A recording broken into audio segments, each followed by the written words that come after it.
അസ്സലാമു അലൈക്കും വറഹ്മത്തുള്ളാഹി. പ്രിയമുള്ളവരെ, നമ്മുടെ ചെറിയ മക്കൾ ഈ പരിശുദ്ധ റമളാനിൽ നമ്മൾ നോമ്പ് തുറക്കുമ്പോൾ നമ്മുടെ കൂടെ കയറിയിരിക്കും.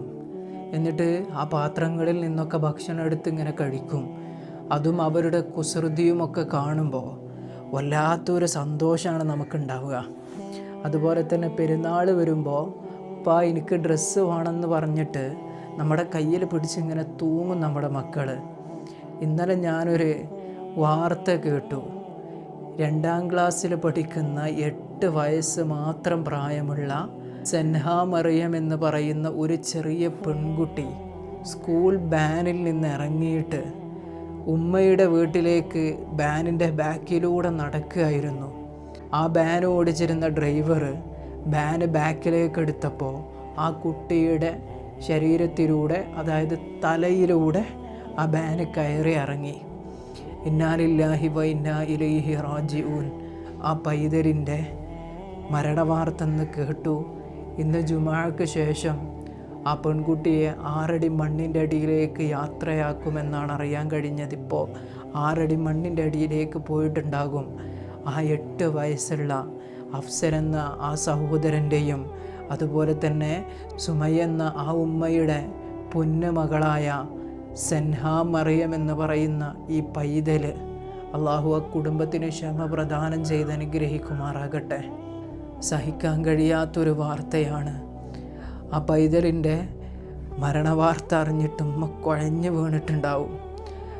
ഒരു നോക്ക് അവസാനമായിട്ട് ആ മുഖം ഒന്ന് കാണുമ്പോൾ ആ ഉമ്മ ഇപ്പോൾ അട്ടഹസിച്ച് കരഞ്ഞിട്ടുണ്ടാകും. കാരണം ചിരിച്ചോണ്ട് അവരെ മുമ്പിൽ നിന്ന് ഇറങ്ങിപ്പോയ പിഞ്ച് പൈതലാണ്. റബ്ബേ, നിങ്ങൾ ആലോചിച്ച് നോക്കി, എത്ര വലിയ വേദനയാണെന്ന്. സഹിക്കാൻ പോലും കഴിയണില്ല അത് കേട്ടിട്ട്. കാരണം 8 വയസ്സുള്ള കുസൃതിയും അതുപോലെ തന്നെ കുട്ടിത്വമൊക്കെ തുളുമ്പി നിൽക്കുന്ന ഒരു പൊന്നുമോള്, റബ്ബേ, പെടുന്നനെ അതിൻ്റെ മരണവാർത്ത സ്വന്തം മാതാപിതാക്കൾ കേൾക്കുകയാണ്. കണ്ട് കൊതി തീർന്നിട്ടുണ്ടാവില്ല. പരിശുദ്ധ റമളാൻ അവസാനിക്കുമ്പോൾ പെരുന്നാൾ വരുമ്പോൾ ചിലപ്പോൾ വസ്ത്രം വരെ വാങ്ങിച്ചിട്ടുണ്ടാകും. ആ മാതാപിതാക്കൾക്ക് അല്ലാഹു ക്ഷമ പ്രദാനം ചെയ്ത് അനുഗ്രഹിക്കുമാറാകട്ടെ. നമ്മൾ ഏറ്റവും കൂടുതൽ ശ്രദ്ധിക്കേണ്ട ഒരു കാര്യമാണ് നമ്മുടെ മക്കളുടെ ഈ വക വിഷയങ്ങൾ. മാതാപിതാക്കളിലെ പല ആളുകളും മക്കൾ സ്കൂളിൽ നിന്ന് വിടുമ്പോൾ അവർ തന്നെ ഇറങ്ങിപ്പോയിട്ട് ആ മക്കളെ കൂട്ടിക്കൊണ്ടുവരുന്നത് കാണാം. ഈ പെൺകുട്ടിയുടെ ഉമ്മയുടെ വീട്ടിലേക്കാണ് ആ കുട്ടി സ്കൂൾ വാനിൽ നിന്ന് ഇറങ്ങിയിട്ട് പോയിട്ടുള്ളത്. ആ ഡ്രൈവർ കണ്ടിട്ടുണ്ടാവില്ല ആ മനുഷ്യൻ. പക്ഷേ അതൊരിക്കലും ന്യായമായിട്ട് പറയാൻ കഴിയൂലല്ലോ. അവരുടെ ഉത്തരവാദിത്തമല്ലേ. ഒരു ചെറിയ കുട്ടി ആ വാഹനത്തിൽ നിന്ന് ഇറങ്ങിയിട്ട് റോഡ് മുറിച്ചപ്പുറം കടന്നോ എന്ന് അവർ ഉറപ്പ് വരുത്തൽ അവരെ ബാധ്യതയാണ്. വെറുതെ അല്ലല്ലോ അവർക്ക് ശമ്പളം കൊടുക്കുന്നത്. പല മാതാപിതാക്കളും സ്കൂൾ ബസ്സിൽ അവരെ കുട്ടികളെ പറഞ്ഞയക്കുന്നതിൻ്റെ കാരണം എന്താണ്? ആ സ്കൂൾ ബസ്സിൽ നിന്ന് കിട്ടുന്ന ഒരു സേഫ്റ്റിയാണ്. ജീവനോട് കൂടി ഒരു ബുദ്ധിമുട്ടും പ്രയാസമൊന്നുമില്ലാതെ തങ്ങളുടെ മക്കൾ തങ്ങളുടെ മുമ്പിലേക്ക് തിരിച്ചു വരുമെന്നുള്ള അവരുടെ പ്രതീക്ഷ. ആ പ്രതീക്ഷയാണ് ആ പൈതലിൻ്റെ ജീവനോടുകൂടി ആ ഉമ്മാക്കും ഉപ്പാക്കും ഇല്ലാതായിട്ടുള്ളത്. നമ്മളൊക്കെ മക്കൾ ഇതുപോലെ കൊണ്ടുപോയി ആക്കുമ്പോഴും നമ്മുടെ ഒരു വിശ്വാസമാണ്. ആ സ്ഥാനത്ത് സ്കൂൾ ബസ്സിലുള്ള ആളുകൾ, ഇതുപോലെയുള്ള വാഹനങ്ങളൊക്കെ ഓടിക്കുന്നവരൊക്കെ ഒരു ശ്രദ്ധയും കൂടാതെ അവർക്ക് തോന്നിയ രൂപത്തിൽ വാഹനം ഓടിച്ച് ഞാൻ മറന്നതാണ്, ഞാൻ കണ്ടില്ല, ഞാൻ ശ്രദ്ധിച്ചില്ല എന്ന് പറഞ്ഞാൽ അതെവിടുത്തെ ന്യായമാണെന്നാണ് ഞാൻ ചോദിക്കുന്നത്. അയാളുടെ ന്യായം കൊണ്ട് ആ ഉമ്മക്കുപ്പൊക്കെ നഷ്ടമായിട്ടുള്ള ആ ചെറിയ പിഞ്ച് പൈതലിനെ ആ ഉമ്മക്കുപ്പൊക്കും തിരിച്ചു കൊടുക്കാൻ പറ്റുമോ? കഴിയൂല ഒരിക്കലും. പക്ഷെ ആ വേദന എത്രത്തോളാണെന്ന് ആ മാതാപിതാക്കൾക്ക് അറിയുള്ളൂ. ഇപ്പോൾ എന്തൊക്കെ ന്യായം പറഞ്ഞാലും അതൊരിക്കലും തന്നെ ഒരു ന്യായമായിട്ട് കൂട്ടാൻ കഴിയൂല എന്നുള്ളതാണ്. നിങ്ങൾ നോക്ക്, 10ാം ക്ലാസ്സിൻ്റെ അടിയിലുള്ള ചെറിയ മക്കളാണ് ആ ഒരു മിനി വാനിലുണ്ടായിരുന്നത്. ആ കുട്ടികളുടെ ഫുൾ ഉത്തരവാദിത്തം എന്ന് പറയുന്നത് ആ ഒരു കുട്ടികൾ വണ്ടിയിൽ കയറുന്നതോടുകൂടി ആ ഡ്രൈവറുടെ അടുത്താണ്. ഡ്രൈവർക്കുള്ളതുപോലുള്ള ഉത്തരവാദിത്വം ആ സ്കൂൾ അധികൃതർക്കുണ്ട്. കാരണം ഒരു മിനി വാനാണെങ്കിൽ പോലും അതിന് ആ കുട്ടികളുടെ സംരക്ഷണം ഉറപ്പുവരുത്തുക എന്നുള്ളത് ആ സ്കൂൾ മാനേജ്മെൻറ്റിൻ്റെ ഉത്തരവാദിത്തമാണ്. ചിലപ്പോൾ പറയും അതൊരു ചെറിയ മിനി ബാനല്ലേ, അതിലെങ്ങനെയാണ് ഒരു ആഴയെ, അതായത് കുട്ടികളൊക്കെ നോക്കുന്ന ഒരു വ്യക്തിയെ കൂടി എങ്ങനെയാണ് വെക്കുക എന്നുള്ളത്. അതിന് വെക്കണം.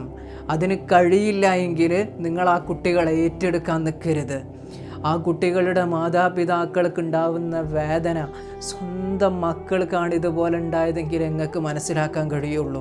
നിങ്ങൾക്ക് ചിലപ്പോൾ ന്യായീകരണങ്ങൾ ഒരുപാട് നടത്താൻ കഴിയും. ഒരു ചെറിയ മിനി ബാനാണെങ്കിൽ ഞാൻ ചോദിക്കട്ടെ നിങ്ങളോട്, ആ ബാനിൽ ആ കുട്ടികൾക്ക് എന്ത് ഉത്തരവാദിത്തമാണ്, എന്ത് സംരക്ഷണമാണ് നിങ്ങൾ ഏർപ്പെടുത്തിയിട്ടുള്ളത്? ഒരു കുട്ടിയുടെ മരണമാണ് ഉണ്ടായിട്ടുള്ളത്. ഉമ്മയുടെയും ഉപ്പയുടെയും മുമ്പിൽ നിന്ന് ചിരിച്ചിറങ്ങിപ്പോയതാണ്. ഒരുപാട് സ്വപ്നങ്ങൾ ആ കുട്ടിയിൽ അവർക്കുണ്ടാകും. ആ പൈതലിൻ്റെ മരണവാർത്ത കേൾക്കുമ്പോൾ ആ മാതാപിതാക്കൾക്കുണ്ടാവുന്ന വേദന അത് ചില്ലറയല്ല. അതുകൊണ്ട് തന്നെ ആ ഡ്രൈവർക്കെതിരെയും സ്കൂൾ മാനേജ്മെൻറ്റിനെതിരെയും കേസെടുക്കണം, മനഃപൂർവ്വമല്ലാത്ത നരഹത്യക്ക്. എന്നാൽ മാത്രമാണ് ഇതുപോലെയുള്ള ഒരുപാട് സംഗതികൾക്കൊരു അറുതി വരികയുള്ളൂ. ഇന്നിപ്പോൾ ഈ കുട്ടിയാണെങ്കിൽ ഇതിൻ്റെ മുമ്പ് എത്ര മക്കളാണ്, നിങ്ങൾ ആലോചിച്ച് നോക്കി, എത്ര മക്കൾ. ഈ മാതാപിതാക്കൾ എന്തിനാണ് ഇത്ര റിസ്ക് എടുത്തിട്ട്? പല മാതാപിതാക്കളും വലിയ വലിയ സ്കൂളിൽ പഠിപ്പിക്കുമ്പോൾ ഇനി ബസ്സിന് പോലും വകയില്ലാതാകുമ്പോൾ കടം വാങ്ങിച്ചിട്ടാണ് പല മാതാപിതാക്കളും മക്കളെ ആ ഒരു വാഹനത്തിൽ കയറ്റിയിട്ട് ആ കുട്ടികളെ പറഞ്ഞയക്കുന്നത്. എന്തിൻ്റെ അടിസ്ഥാനത്തിൽ? ഞങ്ങളുടെ മക്കളുടെ സേഫ്റ്റിയാണ് ഞങ്ങൾക്ക് മുഖ്യം, അവരെ ഇനിയും ഒരുപാട് കാലം ഞങ്ങൾക്ക് കാണണമെന്നുള്ള ആഗ്രഹം കൊണ്ടാണെങ്കിൽ ആ ആഗ്രഹത്തിന് ഇവിടെ ഒരു അറുതി വന്നില്ലേ? നിങ്ങൾ ആലോചിച്ച് നോക്കി. ഇവർക്കെതിരെ കേസ് എടുത്തിട്ടില്ലെങ്കിൽ ഇതുപോലെയുള്ള ഒരുപാട് കാര്യങ്ങൾ ഇനിയും ആവർത്തിക്കൂലേ? ഒരുപാട് മാതാപിതാക്കൾ ഇനിയും ഇതുപോലെ കണ്ണീര് കുടിക്കേണ്ടി വരൂലേ? നമുക്ക് മനസ്സിലാവൂല ഇതിൻ്റെ വേദന. ഇതുപോലെ ചെറിയ പ്രായത്തിൽ മക്കളെ മരണപ്പെട്ട മാതാപിതാക്കൾക്കാണ് ആ ഉമ്മയിപ്പയും കുഴഞ്ഞു വീണിട്ടുണ്ടാകും ആ കുട്ടിയുടെ മരണവാർത്ത കേട്ടിട്ട്. ആ കുട്ടിയെ കാണുമ്പോൾ തന്നെ പടച്ച റബ്ബേ, എന്തോരം നിഷ്കളങ്കതയാണ് ആ ഒരു കുട്ടിയുടെ മുഖത്തുള്ളത്. സഹിക്കാൻ കഴിയണില്ല റബ്ബേ. ആ ഒരു വാർത്ത കേട്ടത് മുതൽ പല സ്കൂൾ ബസ്സുകളും പോകുന്ന ചില രീതികൾ കാണുമ്പോൾ അതിശയിച്ചു പോവുകയാണ്. അതിൻ്റെ ഉള്ളിലുള്ളതാകട്ടെ ചെറിയ പൈതങ്ങളാണ്. പക്ഷേ അതൊന്നും ഗവനിക്കാതെ അതിനൊക്കെ പുല്ല് വില കൽപ്പിച്ചുകൊണ്ട് ചില ഡ്രൈവർമാർ ബസ് കൊണ്ട് മരണപ്പാച്ചിൽ പായുന്നത് കാണണം. ചില വാഹനങ്ങൾ നിങ്ങൾ കണ്ടിട്ടുണ്ടാവും, ചില ഓട്ടോറിക്ഷയും ചില ബസ്സും മിനി ബാനുകളും ഒക്കെ നിങ്ങൾ കണ്ടിട്ടുണ്ടാകും. എങ്ങനെയാണെന്നറിയോ? കുട്ടികളൊന്നായിട്ട് കുത്തി നിറച്ചിട്ട് കഴിയാവുന്ന കുട്ടികളൊക്കെ അതിൻ്റെ ഉള്ളിൽ അങ്ങോട്ടിട്ട് അമർത്തിയിട്ട് കൊണ്ടുപോകുന്ന ഒരു കാഴ്ച. ആ കുട്ടികൾക്ക് അതൊരു ബുദ്ധിമുട്ടാണെന്ന് പറയുമ്പോൾ ഡ്രൈവർ എന്താ ചെയ്യൽ? എത്രയാണോ സ്പീഡിൽ പോകാൻ കഴിയുക അത്രയും സ്പീഡിൽ സ്കൂളിലേക്ക് അങ്ങോട്ടും ഇങ്ങോട്ടുമൊക്കെ മരണപ്പാച്ചിൽ പായുന്നത് കാണാം.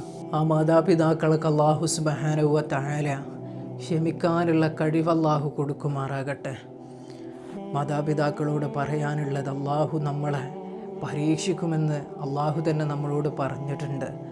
അതിൽപ്പെട്ട പരീക്ഷണത്തിലൊന്നാണ് നമ്മുടെ മക്കളെ കൊണ്ട് അല്ലാഹു പരീക്ഷിക്കും, സമ്പത്ത് കൊണ്ട് അല്ലാഹു പരീക്ഷിക്കും, അതുപോലെ ആരോഗ്യം കൊണ്ടും ഒരുപാട് രൂപത്തിൽ അല്ലാഹു പരീക്ഷിക്കും. ഈ മകള് ഇവിടെ മരണപ്പെട്ടിട്ടുണ്ടെങ്കിൽ അല്ലാഹു നാളെ നിങ്ങൾക്ക് അവൻ്റെ സുവലോക സ്വർഗത്തിലേക്ക് കൈ പിടിച്ച് കൊണ്ടുപോകാനുള്ള ഒരു കൂട്ടായിട്ട് അല്ലാഹു നിങ്ങൾക്ക് ആ മകളെ നാളെ അവൻ്റെ ജന്നാത്തു നഈമിലെത്തിക്കുന്ന രൂപത്തിൽ അല്ലാഹു ആക്കി തരട്ടെ. ചെറിയ മകളാണ്. അള്ളാഹിൻ്റെ റസൂൽ തന്നെ പറഞ്ഞിട്ടുണ്ടല്ലോ, പ്രായപൂർത്തിയെത്താത്ത മക്കൾ മരിച്ചാൽ അവരെ ഖബറിലേക്ക് വെക്കേണ്ട താമസമേ ഉള്ളൂ, മലക്കുകൾ വന്നിട്ട് കോരിയെടുത്ത് കൊണ്ടുപോകുമെന്ന്. ആ കൂട്ടത്തിലുള്ള ഒരു കുട്ടിയാക്കി കൊടുക്കട്ടെ അല്ലാഹു. നാളെ മഹ്ശറയിലൊക്കെ അല്ലാഹു ആ കുട്ടി ആ മാതാപിതാക്കൾക്ക് ഉപകാരപ്പെടുന്ന മകളാക്കി കൊടുക്കട്ടെ. ഇൻഷാ അല്ലാഹ്. അസ്സലാമു അലൈക്കും വറഹ്മത്തുള്ളാഹി.